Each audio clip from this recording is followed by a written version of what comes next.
This episode is made possible by listeners like you. Your support means everything. Thank you for tuning in.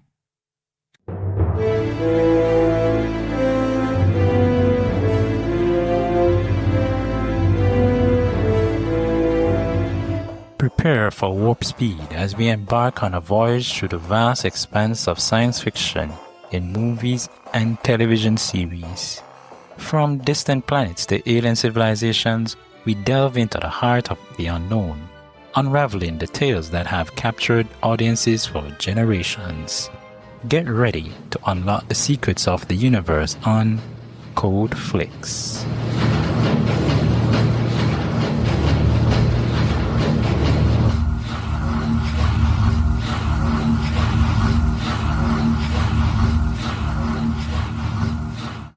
Greetings, fellow sci-fi and fantasy lovers. Welcome to CodeFlix, where we explore the TV shows and movies that shape our imaginations. I'm Andre Bonner, and in today's episode, we'll be searching for extraterrestrial life and human connection in the movie Contact from 1997.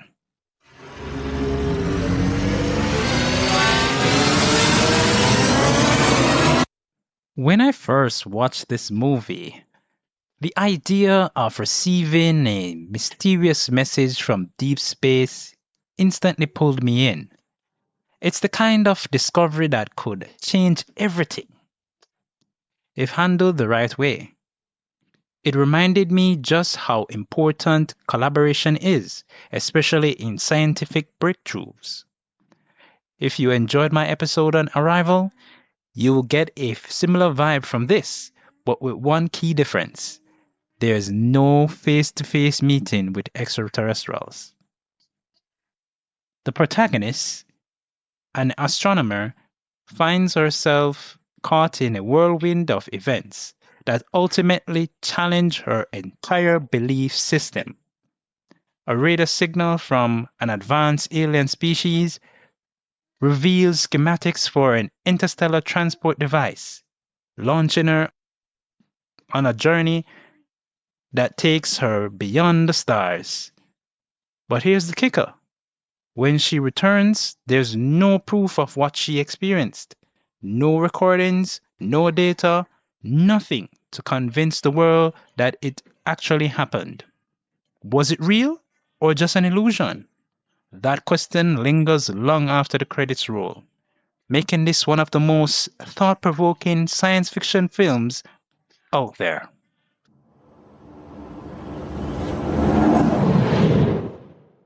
Contact is a 1997 American science fiction drama film in Panavision co-produced and directed by Robert Zemeckis, based on the 1985 novel by Carl Sagan. It stars Jodie Foster as Dr. Eleanor Ellie Arroway, a SETI scientist who finds evidence of extraterrestrial life and is chosen to make first contact. Matthew McConaughey, James Woods, Tom Skerritt, William Fichtner, John Hurt, Angela Bassett, Rob Lowe, Jake Busey, and David Morse co-star. It features the Very Large Array in New Mexico, the Arecibo Observatory in Puerto Rico, the Mir Space Station, and the Space Coast surrounding Cape Canaveral. Sagan and his wife, Andrew Yang, began working on Contact in 1979. They wrote a film treatment and set up the project at Warner Brothers with Peter Guber and Linda Arpst as producers. When development stalled, Sagan published Contact as a novel in 1985, and the film re-entered development in 1989. Roland Joff and George Miller planned to direct, but Joff dropped out in 1993, and Warner Brothers fired Miller in 1995. With Zemeckis as director, filming ran from September 1996 to February 1997. Sony Pictures Imageworks handled the visual and special effects. Sagan died before the film was completed. Contact was released on July 11, 1997, and received positive reviews, winning the Hugo Award for Best Dramatic Presentation and 2 Saturn Awards. It grossed over $171 million worldwide.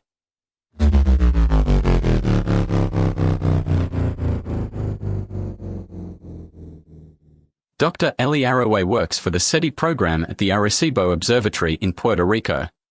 She was inspired to pursue a career in science, starting with amateur radio, by her father, who died in her youth. Her work involves listening to radio emissions from space in the hopes of finding signs of intelligent extraterrestrial life. The program loses funding after David Drumlin, the president's science advisor, deems it futile. However, Arroway receives financial support from S.R. Haddon, the secretive billionaire industrialist who runs Haddon Industries, which enables her to keep working at the Very Large Array (VLA) in New Mexico. 4 years later, when Drumlin is about to terminate the SETI program at the VLA, Arroway discovers a signal containing a sequence of prime numbers originating from the star Vega. Drumlin and the National Security Council, headed by Michael Kitts, attempt to seize control of the facility. Arroway's team discovers a video hidden within the signal, Adolf Hitler's opening address at the 1936 Summer Olympics in Berlin, Germany. The Hitler transmission was the first to penetrate the Earth's ionosphere and reach Vega. The project is put under security and its progress is monitored around the world. Arroway discovers the signal contains over 63,000 pages of encoded data, and Haddon provides her with the means to decode it. The decoded data reveals schematics for a machine that may be a form of transportation for a single person.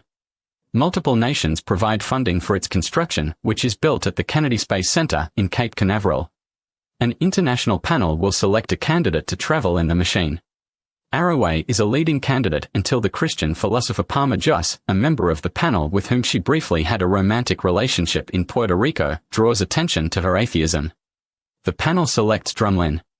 During the first tests, a religious terrorist destroys the machine with a suicide bomb, killing himself, Drumlin, and several others. Haddon, now residing on the Mir space station and dying of cancer, reveals to Arroway the US government and his company have used a secret contract to build a second machine in Hokkaido, Japan.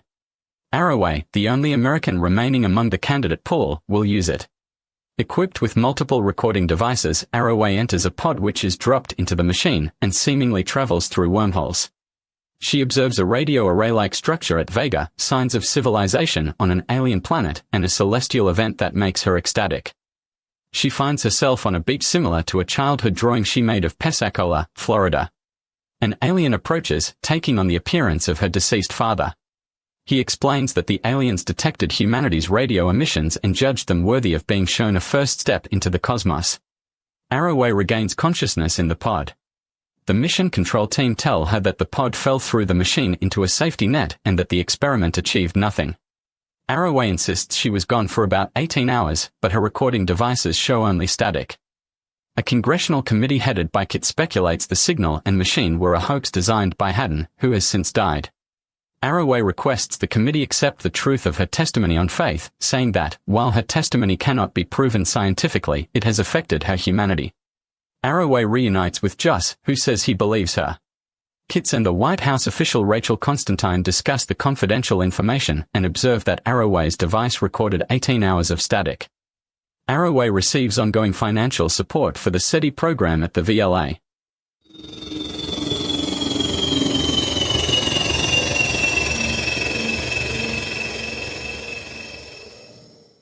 Here are some key themes and symbols in the movie.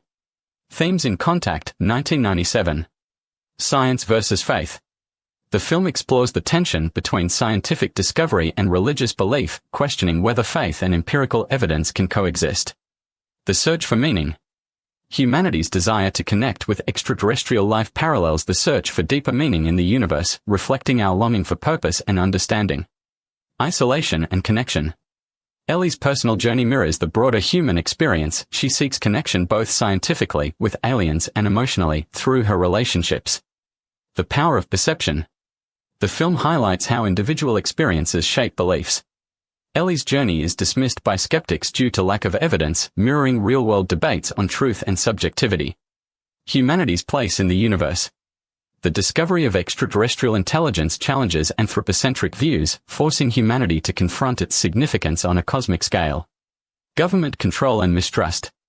The interference of political and military figures in the scientific process raises questions about authority, secrecy, and who controls knowledge. Symbols in Contact. The Vega signal represents the possibility of intelligent life beyond Earth and humanity's first steps toward cosmic understanding. The machine, a metaphor for both scientific ambition and the risks of the unknown, symbolizing the leap of faith required for progress. Ellie's journey through space. serves as an allegory for personal transformation, enlightenment, and the idea that knowledge and belief often go hand in hand. The Palm Beach experience, Ellie's father. The alien's choice to appear as Ellie's father symbolizes comfort, familiarity, and the limitations of human understanding when confronted with the unknown. The Ouroboros, self-perpetuating cycle. Recurring motifs of loops and cycles, such as the structure of the machine and Ellie's journey, symbolize the infinite nature of discovery and knowledge. Conclusion. Contact, 1997, is a profound meditation on science, faith, and the search for meaning in the universe. Through its exploration of themes like humanity's place in the cosmos, personal belief, and the intersection of science and spirituality, the film challenges viewers to question their own perceptions of truth and knowledge. Its rich symbolism reinforces its central message: the pursuit of discovery is as much about personal growth as it is about understanding the universe.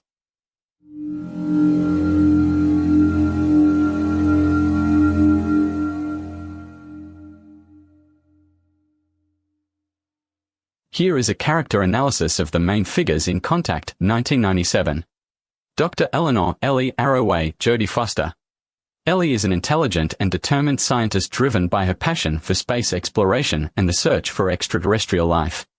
Her skepticism and rational mindset contrast with her emotional vulnerability, particularly regarding faith and personal loss. Throughout the film, she evolves from a purely scientific thinker to someone open to the possibility of experiences beyond empirical evidence. Palmer Joss, Matthew McConaughey. Palmer is a religious scholar who challenges Ellie's strict scientific worldview. His faith-based perspective serves as a counterbalance to irrationalism, leading to thought-provoking discussions about science, belief, and the unknown. His relationship with Ellie highlights the tension between faith and evidence-based reasoning. David Drumlin, Tom Skerritt. Drumlin is a pragmatic scientist and political figure who initially dismisses Ellie's research but later takes credit for her discoveries. His opportunism and ambition make him a foil to Ellie's purer scientific pursuit. His character represents bureaucracy and the obstacles faced by visionary thinkers. S.R. Haddon, John Hurt. Haddon is an eccentric billionaire who supports Ellie's research when government agencies refuse to fund her. His character embodies the idea of an independent benefactor with a hidden agenda. His knowledge and resources play a crucial role in the film's events, making him a mysterious yet essential figure. Michael Kitts, James Woods. Kitts is a skeptical government official who questions Ellie's claims and motivations. He represents political control and distrust of scientific discoveries, serving as an antagonist who challenges Ellie at every turn. Young Ellie Arroway, Jana Malone. Young Ellie's scenes establish her early curiosity about space and her deep bond with her father. These formative moments shape her lifelong quest for knowledge and connection. Each character in Contact contributes to the film's exploration of science, faith, and the pursuit of truth in a universe full of mysteries.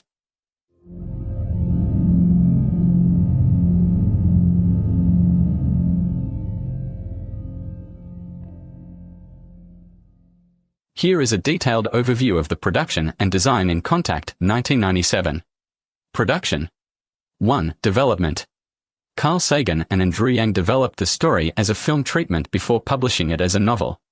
Warner Brothers acquired the rights in the early 1980s, but the project faced delays due to script rewrites and changes in directors. Robert Zemeckis took over as director in 1996, bringing his expertise in visual storytelling from Forrest Gump and Back to the Future. The film had a budget of approximately $90 million. 2. Filming locations. Principal photography took place in various real-world locations to enhance authenticity.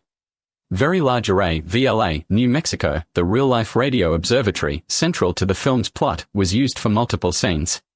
Washington, D.C., the National Air and Space Museum and the National Mall were used for government-related sequences. Puerto Rico, the Arecibo Observatory was filmed as part of Ellie's early research. California, scenes featuring the massive machine construction were shot at Long Beach Naval Shipyard. Florida, Cape Canaveral and Kennedy Space Center used for NASA-related sequences. Design. 1. Production design. Designed by Eddie S. Feldman. The film's aesthetic aimed for a realistic, near-future look, blending real-world science with speculative technology. Key set designs. The Very Large Array, VLA. The film's depiction of SETI, Search for Extraterrestrial Intelligence, research was based on real scientific operations. The production team worked with real astronomers to ensure accurate portrayals of radio telescope operations. Ellie's research lab and office, filled with star maps, radio frequency data, and computers to reflect the meticulous nature of SETI work. The machine. The alien-designed transport device, known as the machine, was a major design challenge. Inspired by Carl Sagan's original novel, it features a massive spinning gyroscope with 3 rings. The design was created in collaboration with NASA engineers and influenced by real-world physics. Alien world. Ellie's trip through the wormhole led to a dreamlike alien beach resembling Pensacola, Florida. The alien presence is depicted as an ethereal, humanoid version of her father. The design was intentionally minimalistic, avoiding the typical sci-fi alien tropes. 2. Visual effects. The film was nominated for the Academy Award for Best Visual Effects. Visual effects were handled by Sony Pictures Imageworks and Weta Digital. The wormhole travel sequence was one of the most visually complex elements, featuring surreal cosmic imagery. Notable effects sequences. Opening zoom out from Earth. The film's opening shot travels from Earth outward through the solar system and beyond, using real NASA imagery and CGI. The sequence showcases how small Earth is compared to the universe. Ellie's journey through the wormhole. Multiple wormholes with shifting gravitational fields were created with CGI. The sequence was designed to be scientifically plausible, based on real astrophysics theories. The mirror shot.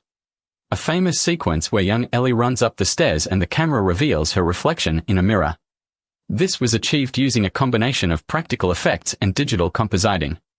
3. Sound design and score. Composer, Alan Silvestri. The film's score blended orchestral and electronic elements to evoke a sense of wonder and discovery. Key themes highlighted Ellie's emotional journey and the vast mystery of the cosmos. Sound effects. The alien signal's pulsing rhythm was designed to feel both mathematical and organic. The wormhole travel sequence used layered soundscapes to create a disorienting but immersive experience.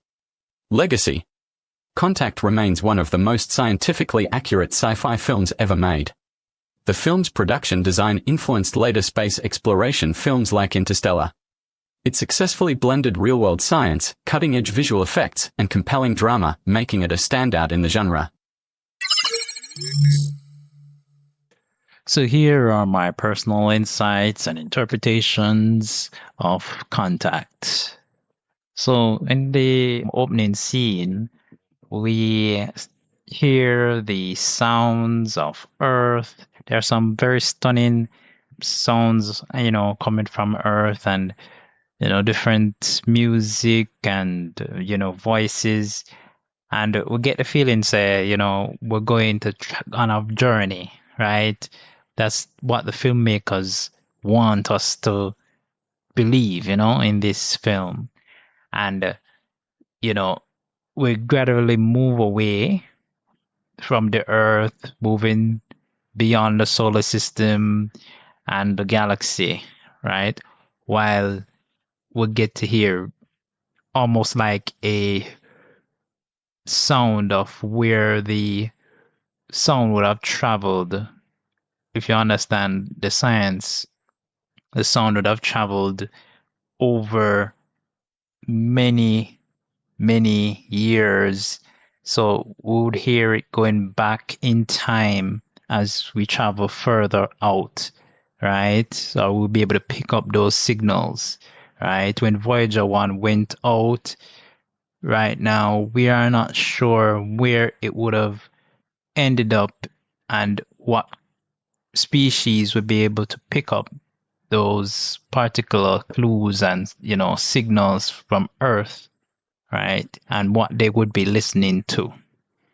And basically, you get that basic symbolism going right there, which is a very good opening, I must say, right? We are then treated to this nice transition that transitions into Ellie Arroway's eye as a child. So we travel outwards and we get to see Ellie as a child. And she's using a radio to communicate over some long distances, right? With her father there guiding her, telling her that there are different places out there. So he might have been teaching her, all of the geography that she needed. And this might have been the springboard for her now to be able to transition into being an adult, right?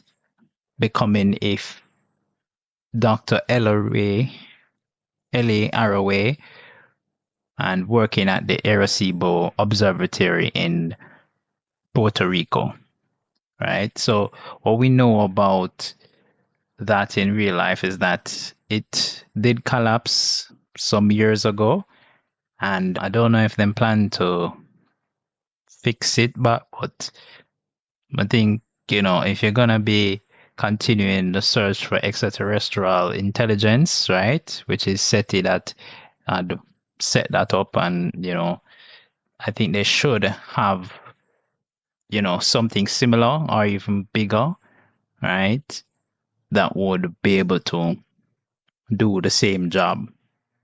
All right, so we're treated to that whole scene where I found it very, very crazy that, even though she has grown, right, and we see that she's an adult, she doesn't seem to be treated as such, right? She's almost treated like a little child because Dr. David Drumlin, he comes to visit them at the observatory, and after she run up the hill, come there now for come look and meet with him. Him decides say, it's not that important. Yeah, it's almost like he was saying, you should have been here when I arrived. It's almost like, he wants to flex his authority. He does not believe in the program, and so because of that, he has some heavy criticisms and, skepticism about, them and how they're wasting time, work, looking for. To him, it's almost like just looking out into the void, not, because we really not expect anything. He's one of those persons who, and you might have many persons out there like that who don't really believe that there could be anything more than Earth, right? And its inhabitants, us humans and the few little animals that are on it. And of course, Ellie is on the other side of the camp where she believes strongly that, based on what she would have learned from her father, that, hey, look, even though we have such a small place in the universe, we are significant because we are able to be aware of it and aware of its vastness. But we don't want to fool ourselves into thinking that we are the center of the universe, that there's just been instantiated for us. It is all for us, right? It could turn out that way, but to this day and age, it is not been shown to say that there is any other contrary science that would say there isn't that possibility. Right? So that is why the search for extraterrestrial life and intelligence continues. So after Dr. Drumlin comes on the scene and he decides I'm going to shut down the program, basically, she now decides, say, oh, we need to continue the work, right? She gets encouragement from her peers, by the way, right? That blind guy, Kent, he plays a very pivotal role in the film because this is not the only time that we see that he is there to kind of give us as an audience an understanding of how things are progressing, but also it brings some much needed insight to Ellie because she's so caught up in what she's doing. She's just focused on the target. And, sometimes that's how some of us nerds are. We get down into the work and we don't see the forest for the trees most times, right? We get, so we're not looking on the outside or on reality. Yeah, in that way, we're focused on our work and we're trying to get things done, right? And that's most important to us. The outside world can wait in our minds, right? So he would have, encouraged her as well, in her getting the private funding, right? Which she brings her proposal to the billionaire S.R. Haddon. Well, at that point, she doesn't know that is him actually she'll talk to. She thinks that she was talking to the bank, but the bank is him property, right? So she's able to buy some time from the VLA to be able to continue her research, with her peers in New Mexico, right? So everybody pack up and them go to New Mexico and thing, and life is good again. They're able to pursue the work that they were born to do in that sense. So, of course, it's not going to be that movie where it's just boring science, right? Something have to happen. So, we find that the alien signal, a very alien, intelligent signal, I should say, because when they're studying these signals, there are certain things they're looking for in the signal, right? They're looking for it to be a strong repeating signal, and it would indicate that it is of intelligent origin, right? Now, the funny thing about this one is that it's coming from a star system that they have been studying, right? And so it's almost like they're saying, all right, we're not really necessarily looking for any signal to be coming from there because, we've been doing this, right? But this star system all of a sudden start to light up in terms of that signal starts to come through, right? The repeating sequence of prime numbers. And they're able to, at that point, make that determination, say, this on our regular signal. And so they start to look at all of the different properties of a signal. They start to look at different ways to analyze it. And of course, they would now figure out that the signal has a transmission on it of Adolf Hitler speech from the 1936 Berlin Games, right? And this would really be the first Earth broadcast that would have been able to reach space, right? And that, would have been why the aliens chose it, because it just reached them just get the message. And so basically they don't know how to communicate with us yet. So what they do is they send us back to say, hey, we receive a signal, so here's your signal, as well as they add their own signal and their own thing to it. So that was another layer to the message that they later found out that it was basically some blueprints, right? Yeah, some encrypted data that, turns out to be the blueprints for the machine, that transportation device that now they would be given. Now, why before all of this start, of course, they done sound the alarm, which I don't really think you necessarily would have start make alarms, even if you're operating in a particular way, right?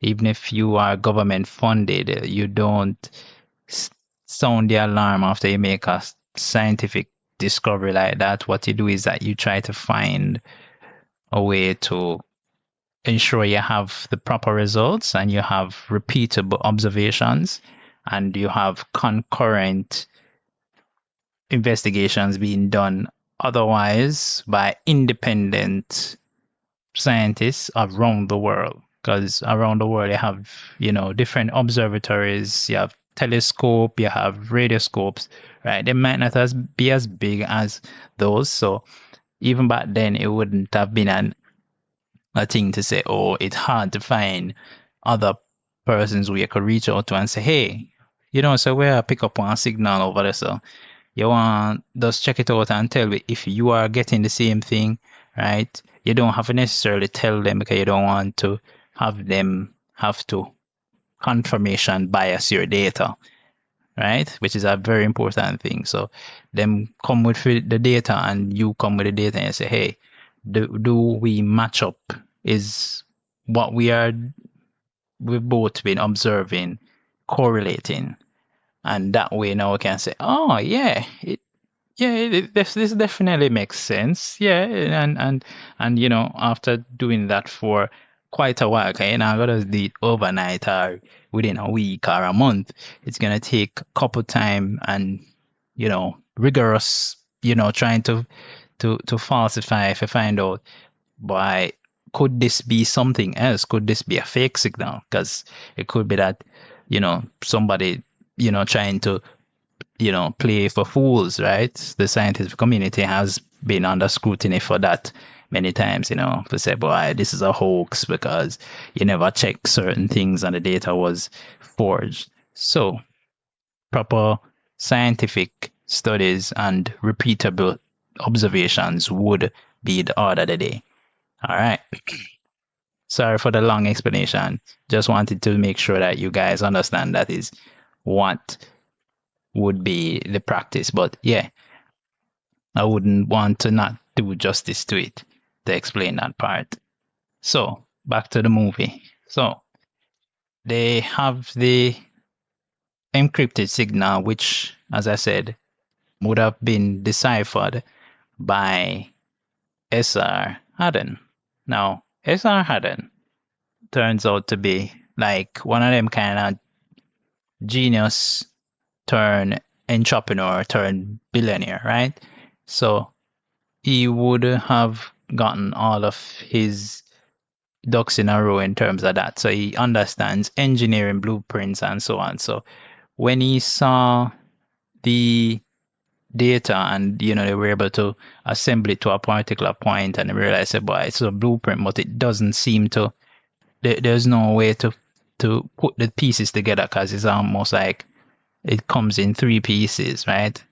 And they're trying to figure out how it would map out. And them say some of the edges map, but why it now map the way how they're expecting it to. So SR hadn't figured it out.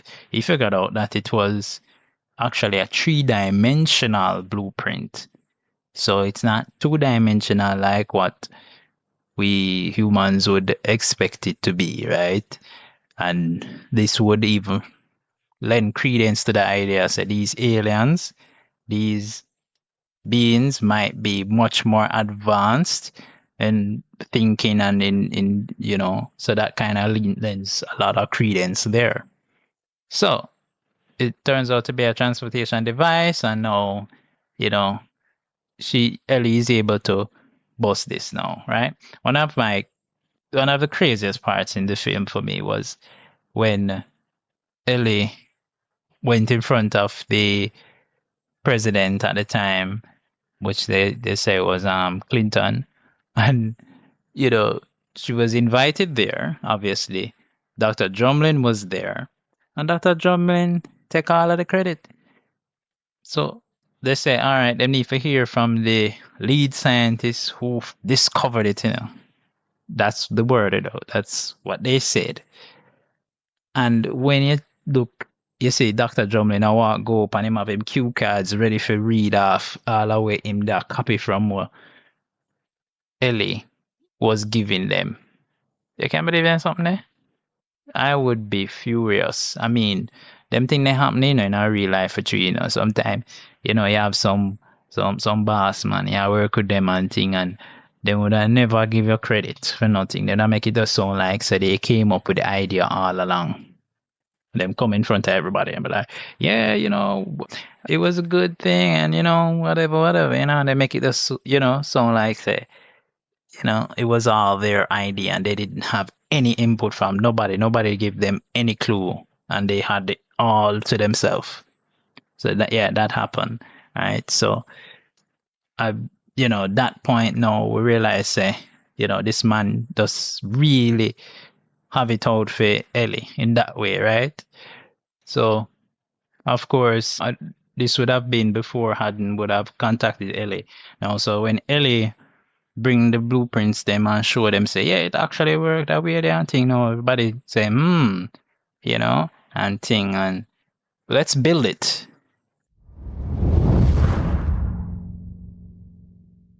We'll be right back after these messages. If you're enjoying our podcast and want to help us grow, we'd really appreciate it if you could share it with a friend or colleague who might enjoy our content. Your support means a lot and helps us reach more listeners who love sci-fi as much as we do.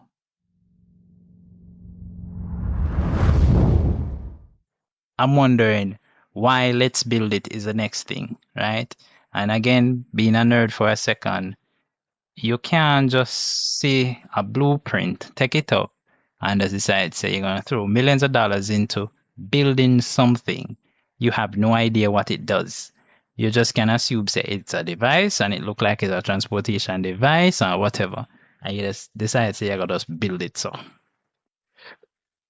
again, proper science tells you start with what you know and you build from there. And you make predictions based on those things. But obviously, them does the science say them going to move from this is a blueprint or this is some data and we're just going to just take it and just build. Yeah. And how do we know to trust that is not Mr. Haddon come up with that idea at this point? That's something that even came up in this film too. So, yeah. So, right. After they start building now one thing, of course, they need to decide who is going to be the passenger, the first traveler, right, in this device and thing. And so the US government, because they put a lot of money into it, other countries, put money into it and put, manpower into it and thing. But of course, US government say, all right, we will decide. We will be the ones who can definitely, go. So they have their committee, have several persons vetted and stuff. Ellie, of course, would have really wanted to be on it, and she was making good arguments for herself going, and Dr. Drumlin was also there too, and he was looking for his way to get in and all of that. Yeah, and one little question stopped everything for Ellie. And that was that, does she believe? Right? One of the panel of persons, the committee to selection committee, asked a question like, many of our fellow human beings on the planet believe in one fate or another. What do you believe? Do you even believe? And Ellie say, why, may I have to be honest, really and truly, I've not seen any evidence either way.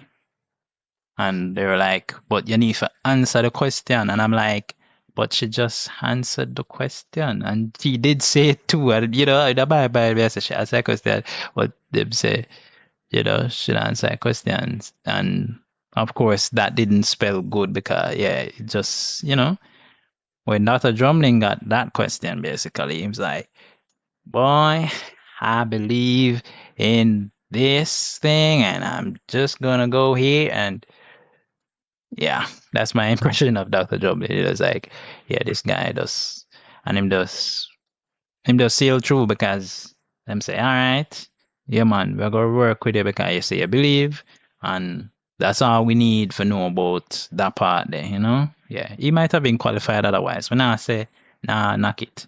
But, you know, the fact say him see that opportunity for be able for do it. And I think, you know, not only that too, but the fact was that one of the persons on the selection committee was an old flame of Ellie, right? So one night, you know, stand guy, yeah, he's religious, part science guy, but yeah, he had some misgivings about her going. I guess he was trying to protect her, right? So probably that's why him even start the thing, you know, he started it off and then the person who asked the question, right, then they took it to another level. But yeah, was him that basically does sabotage her outright. And she never liked that neither, you know what I'm saying? But in the end she was like, all right, it's cool because really and truly it was risky anyways, right? But you can't have a movie like this and have some kind of conflict or tragedy, you know? So there has been a lot of religious protests and extremists who were surround this whole thing because when this thing happened, they were like, you know, you don't know what you're going to and you know how can you do this and whatever that you know you always have some people who don't fully agree with certain things and so this particular religious extremist, he gained access. I don't know how he gains access to NASA's thingy and whatever, right? Perhaps he worked there and stuff, right? Or somebody he knows worked there and they got him in, right? But he had a bomb on him and he blew up, you know, just as them are doing tests, right? Destroying the structure and killing Drummond in the process, right? And Drummond was having the time of his life up until that time, you know. But, you know, it's not like say, yo, me did hate him as a character that me did want to see say that happened to him. But why it did feel a way. You know what I'm saying? Because even Ellie could have been the one was going on it first and then that would have happened, you know? So, yeah. Maybe they can say she was fated not to go and that is why she was sabotaged. Yeah.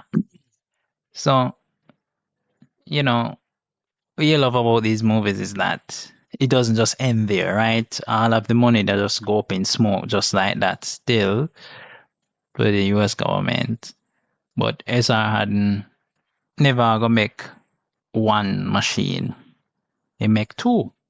He had one hidden, you know, in Japan, built in secret and everything. And basically, you know, when they call Ellie and tell her, it's like, you know, them still want an American for go, you know, you up for a ride? You know what I'm saying? I'm just paraphrasing what he said, but I mean, you know, that part was very funny. And then Ellie's like, you know, yeah, me get an opportunity for go. Me can actually go because she wanted to go, you know. And, you know, she goes and thing and one night guy, you know, follows her, you know, on the trip over there and thing. And, you know, them go through the pre-flight plan and thing. And when I tell her about chair in the machine, she's like, but there's no chair in the blueprint. So how you going to put chair in the blueprint? And them say, no, we can't allow you to go because it's a you know safety thing. And I love that. That was accurate, and that is what we should be, you know, hoping that in certain situations, especially where you're doing things, safety first. And that's what I learned from science. And that's why, you know, it's very important that you take the time to properly ensure that there are safety precautions put into place, there are regulations to make sure, say, yo, certain things don't just pass muster. You don't just go from A to Z. You have to go through the other things to make sure, say, we check off and make sure say, oh, everything's safe and secure and whatever.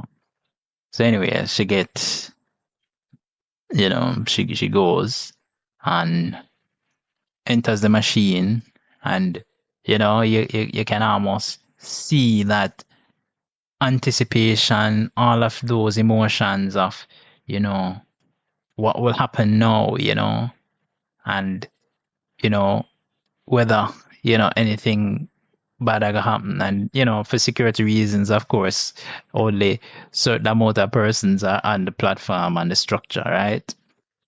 So she's launched, right?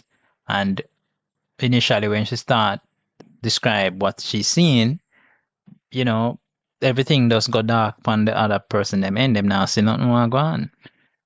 She travel, or seem to travel, through a couple wormhole and thing, and she see some things that she never seen in her life, up close and personal. She might have seen it through telescope, but or been listening, to certain things on radio, telescope, radio telescopy and all of that. So now she's witnessing this firsthand, and it's surreal, and I can feel that. I totally identify with that feeling, right?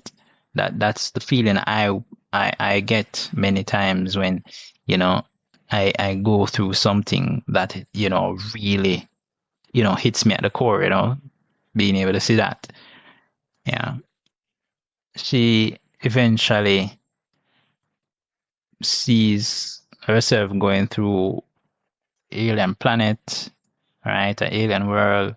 And we don't know how initially you would have think, boy, but this look kind of dreamlike, because she just seemed to be floating in, out there, and just lands on a beach side.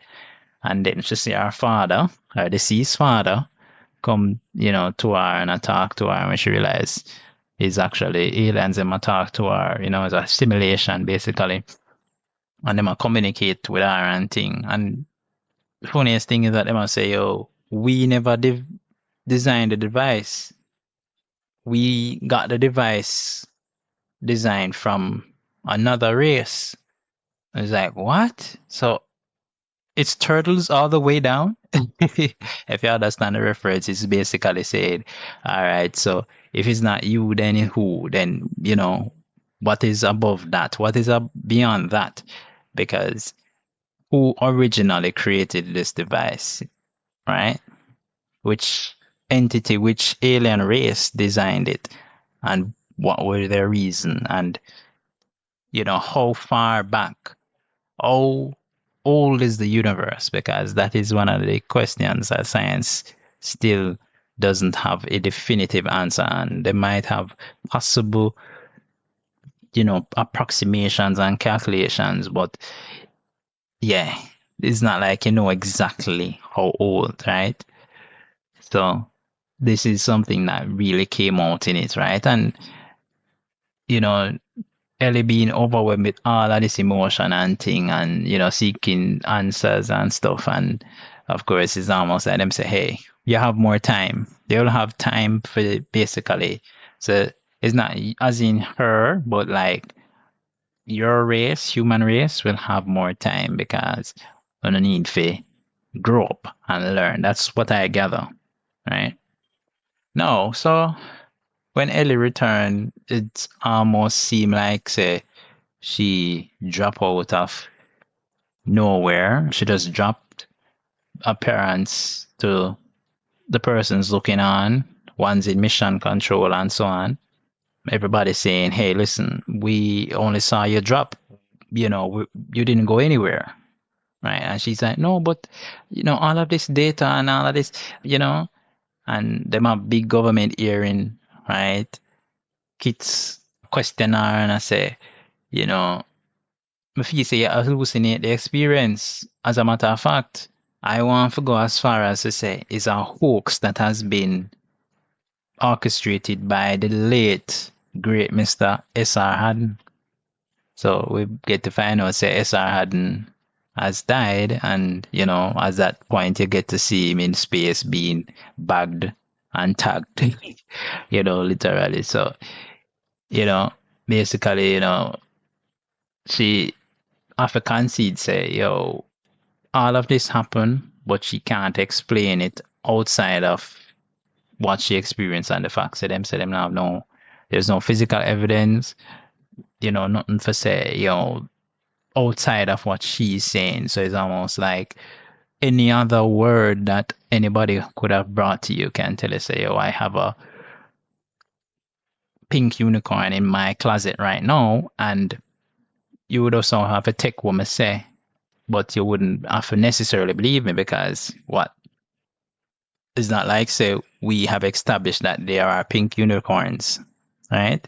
So that is the reason why you wouldn't necessarily say, yeah, mom, I definitely believe you. But you believe me if I said that I have a dog that I call Rex, right? You'd believe me, even though I don't have a dog, right? But that's more believable. So, of course, Ellie's mocked and her friend, one night stand guy, I'm sorry, I'm bad with names. So, but he, comes forward and, basically say, hey, I believe her, right? He said to the press, say, me believe her. On a low R no, basically, you know, and thing. Yeah. And then, we think she was done and thing, and we realize, say, there is 18 hours of static that was captured from her camera and recording device, which the government keep. Why are they doing that? What was the reason for that? They wanted to hang Mr. Hadnot to dry, so they had to have that charade, but them have that evidence, them have that put on. So if Ellie was aware of that now, she could have referenced that. She's gonna say, hey, listen, remember you have that evidence. So that could be a possibility. Even though that still doesn't prove anything. It could be 18 hours of static because somebody forgot to stop recording or stop testing the device the previous day and it was recording 18 hours and it was broken.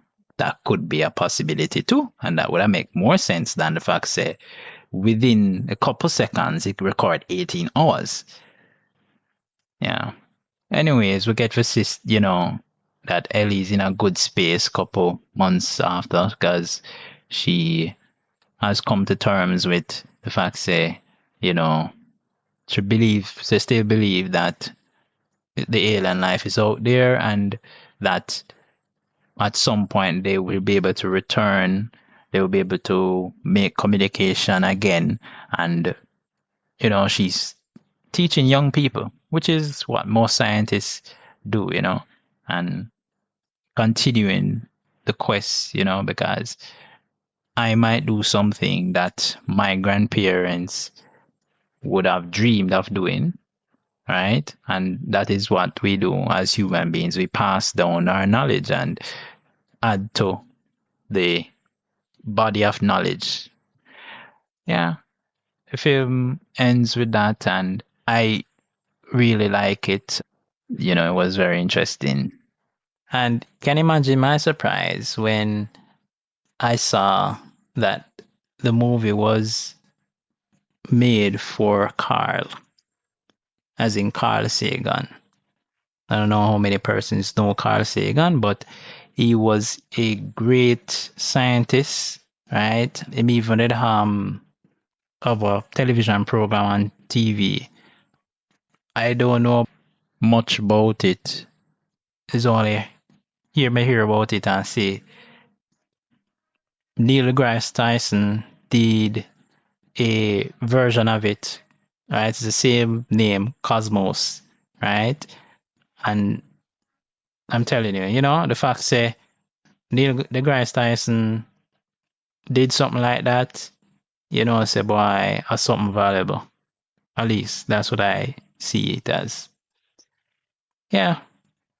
So that is it for my personal insights and my favorite moments in the film. I mean, this was one of those films that, you just say, hmm, is there a compromise, right, between science and religion or faith, right, in the search of meaning for humanity, right, and our place in the universe? To be honest with you, I believe that there is. I believe that you can both be scientific with your observations and your study, right? And you can still have faith in certain things.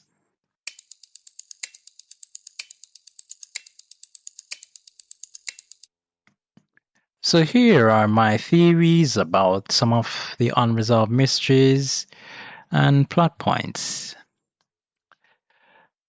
Is Ellie only an astronomer because she wanted to connect with her parents? Now, this question, I was thinking about it in terms of, I noticed that at the beginning of the film, she was trying to contact her mother, right? And then when her father died, her father. And then at the end of the film, we see where the aliens, they decided to, look like her father and, talk to her and thing. And you have to wonder if it is that was the springboard, not necessarily the only thing that might have kept her, because humans are very complex creatures, and sometimes it might not just be one thing, but it could be a compounding effect of different things. Why did I go for the water? But the whole point of this question is to kind of just look at the fact that Ellie was searching for something. She was searching for meaning where she couldn't find any meaning. And it is science that allowed her to be able to get as far as she got. And she was able to live a fulfilled life, based on what we see portrayed about her. So maybe it's not necessarily that we have to follow a particular religion or a ritual, right? Or a particular person or people. But we can find our own path. We can chart our own destiny. Just a thought. Why are we running with Ellie?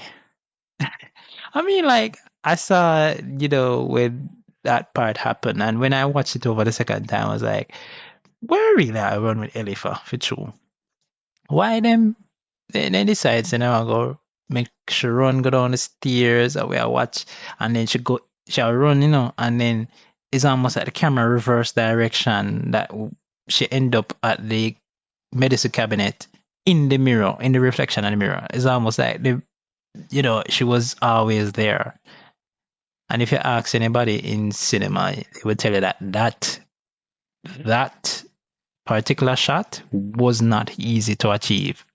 It was difficult because to shoot directly at a mirror without showing the camera in the mirror while you're shooting, that is a feat in itself. But yeah, me still wanna know, why would I run with Ellie? How do we determine if a radio signal is natural or artificial, right? Alien life. That's the whole thing, right? Scientists analyze the frequency, right? The signal, the strength, the pattern, and the location. With natural signals, they usually exhibit a irregular pattern, right? Across a wide range of frequency.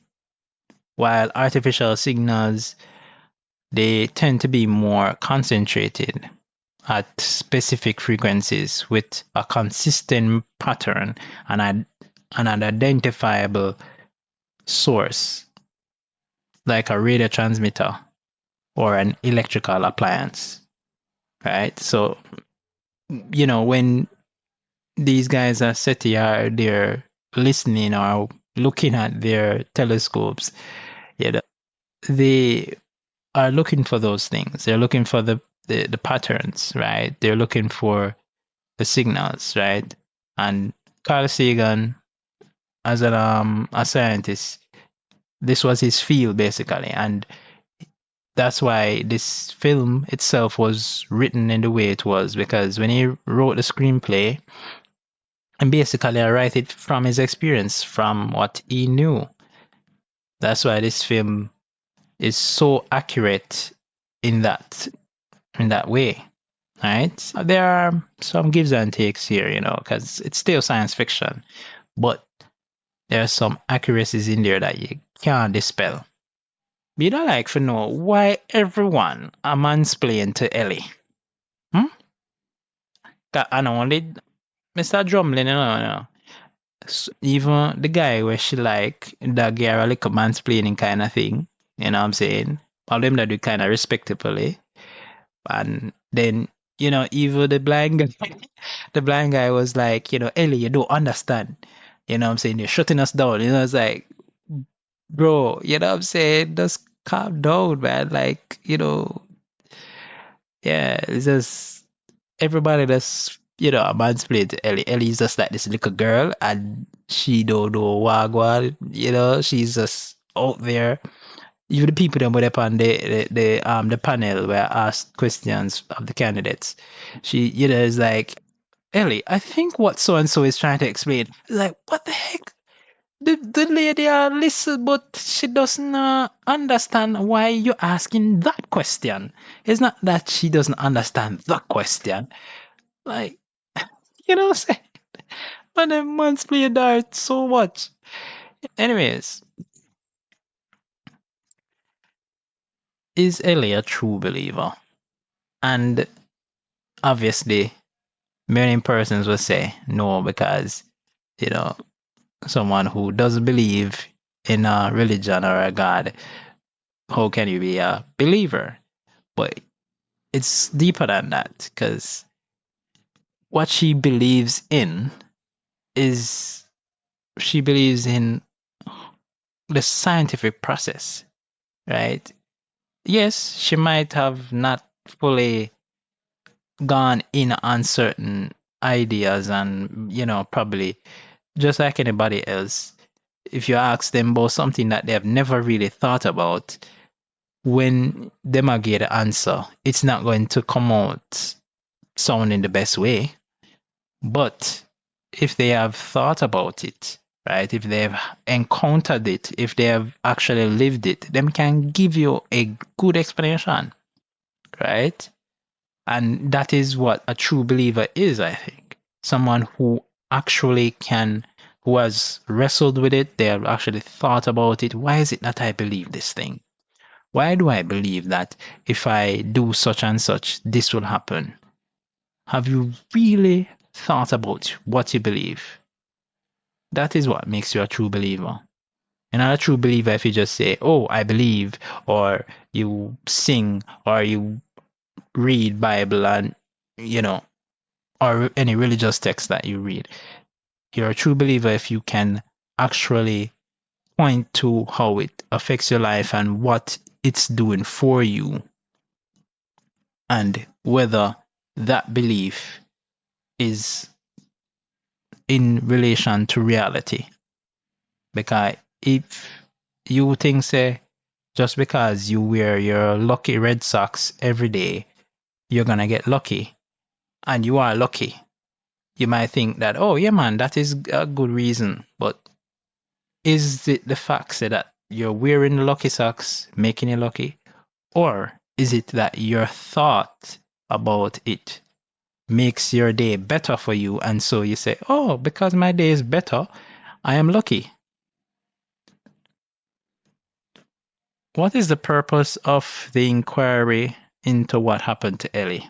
And I did mention that earlier, is that basically SR hadn't because them want to drag SR hadn't through the mud, then basically disavowing, because the thing is SR hadn't is a, a billionaire, right? A rich guy. And we see it in reality. Governments have rich people basically where always are giving money for those one thing or the other. But at the same time, governments, give rich people things or allow them to have certain things because, it's a reciprocal thing. You scratch my back, I scratch yours. And so right now, because certain things never work out the way they were expecting, they decided to disavow Harden because apparently, it go build, build the device in Japan. I saw the seat. You know what I'm saying? And if that would have happened to anybody, especially with the president of the United States, no? If you hear say, somebody will have millions of dollars in your country, go away, go spend those millions of dollars in a different country, you're gonna be very upset about those things. Yeah. So I saw my seat. Yeah. That's it for my theories. What are your theories? Share your theories in the comments.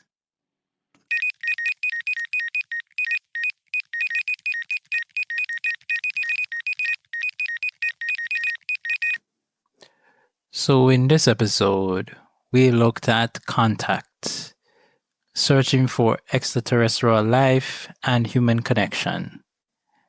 And the greatest thing about the film is not just about the whole scientific and science fiction link, but the fact that it allows humanity to see what it is that makes us human, that makes our connection so strong, and how searching for extraterrestrial life is not just about us trying to look outward, but also look inward, looking at ourselves.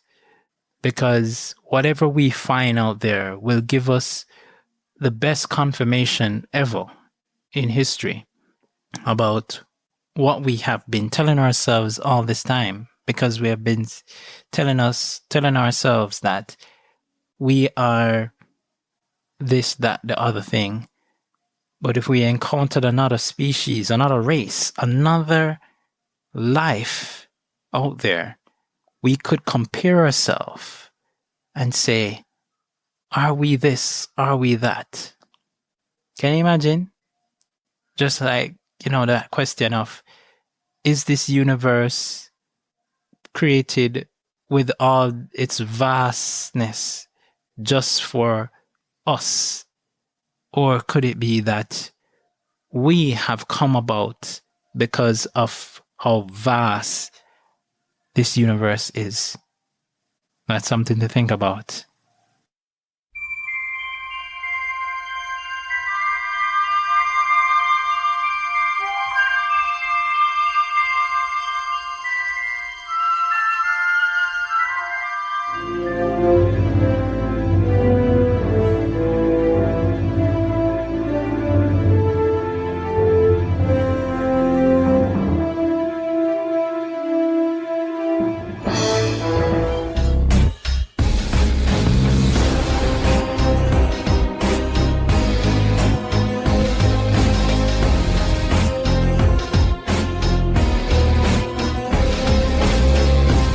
And there you have it, another thrilling chapter in our voyage to the universe of sci-fi television.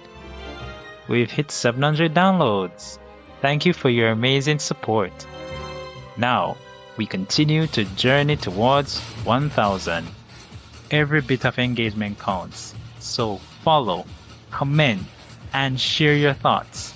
Until we meet again, keep exploring the unknown.